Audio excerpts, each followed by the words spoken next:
All right, parenting is not easy. Just ask Corey Rose. Ain't easy. But a Utah-based pediatrician has some simple advice for raising your kids to become happy, successful adults. I saw this and I loved this article. So Dr. Williams goes by TikTok Kid Doc on TikTok, and he shared a now viral video with an unexpected secret. For more on it, we're joined by our 9 News parenting expert and therapist, Dr. Sheryl Ziegler. What's the secret? Why are you laughing too? This is breaking news. The kids really do well when they have chores. Imagine that, which can start when they're so little. And that's the thing, like the word chores is sort of expansive, but start with like your toddler picking up their own toys, right? Yeah. Like, so I think what he's trying to say is, if you have kids contributing to the home, they tend to be more successful, they tend to be more responsible, and we have known that. So great, I'm glad we're talking about it. Yeah, right, exactly. It just kind of bolsters parents' beliefs already. What specifically about chores makes this the key ingredient?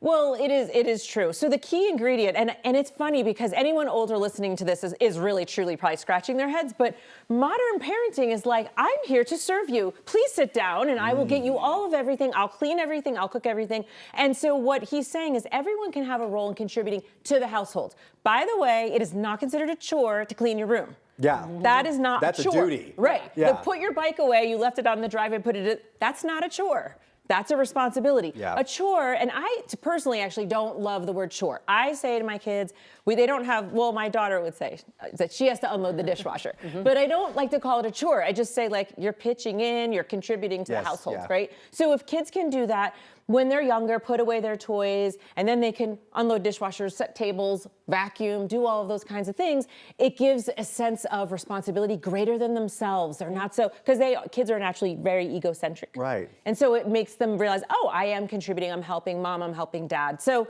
it helps in that sense. So I have a 3-year-old and a 5-year-old, and their chore is to empty the dishwasher. Always, even at this age. Is there an age that kids should start to have chores? Is there too young or too old? Toddlers, never too old. Okay. Like, oh, it's too late, I missed the boat. Yeah, no, then they're shoveling driveways or whatever they're doing. It but grows. yeah, I mean, I think, there's different ages, and this is, very expansive because every kid is capable of doing different things. But you really do usually start with simply put away your toys, your own toys. And when they're really littles, that does affect the whole family because a lot of times it's all over the house. It's not in a little area. So you start there. But then they can water plants. They can pull weeds. They can definitely, I like this one a lot. That's what my boys do is, help me take all the groceries out of the bags. Yeah. Get them out of the car for me. Like when I was little and the car pulled in, because you only food shop like once every 2 weeks. You were literally waiting. Yeah. Nobody had to tell you. I have to walk in and look and say, there's more bags in the back. That's what I have to say. Right. And then they'll just go.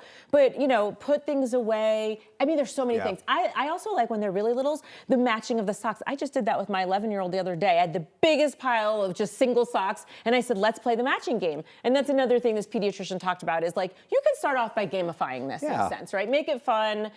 Make it like a game. If that's your personality. You can also just say, this is the cost of living in this house. Yeah. For a little kid and especially even an adult too, it's that sense of accomplishment that you're instilling in them early on, right? That I can do things. And I like that you call it a contribution because, that's what my mom used to say to me. This is your contribution to live in this house, to have this roof over your head, to have this meal that I've cooked for you for dinner. Like you don't get an allowance. This is your contribution to being a part of this family. I think we were talking about this before. Maybe unpopular opinion is like, I did not get paid to do chores. Like this is what you do to live in my house, right? Same with you.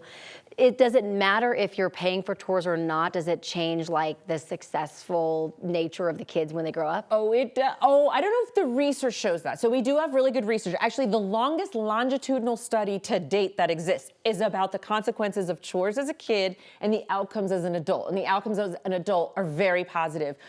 Better work ethic, better commitment to jobs, a lot of positives. So there really is solid research behind this. But I will say that when you look at being paid for things, there are kids that say to me, yeah, I mean, like, I don't even really need the money this week. This is like older kids, so I'm not gonna do it.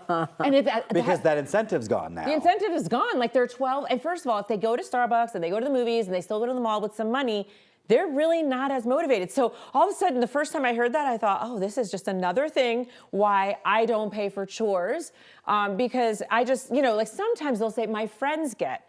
and whether it's a client or my own kids, and I'll just say, is there anything you want for? Is there something I'm not aware of? Oh, no.